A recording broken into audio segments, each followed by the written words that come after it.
यो सर्पलाई चाहिँ हरेउ सर्प भनिन्छ। यो सर्प चाहिँ जिउँदैछ, हामीहरूले पकडेको छौँ आज।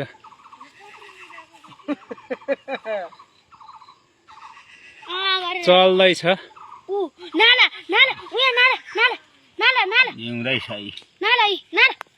जिउँदै पकडिराखेको छौँ हामीले। टोक्दैन यसले, भेट्टायो भने ठुङ्छ मात्रै।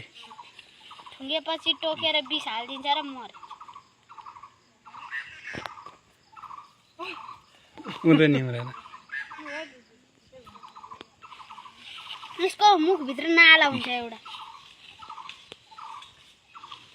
यसले टोक्दैन भने राख्दा किन हुँदैन हो बाबा? वाउ बाबा बाबा टोक्दैन भने राख्दा हुन्थ्यो नि। ल फेरेर यहाँ आएर बाबा भोलि यस्तरी आउँछ है। बाबा टोक्दैन भने किन सिक्कल यहाँ छिरेछ यस्तो गरेर यता आउँछ।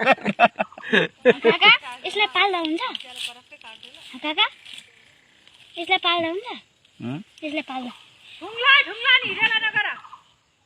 के ठुङ्छ यस्तोले? अब त लाग्छ मान्छेले समाएपछि लाग्थ्यो नि।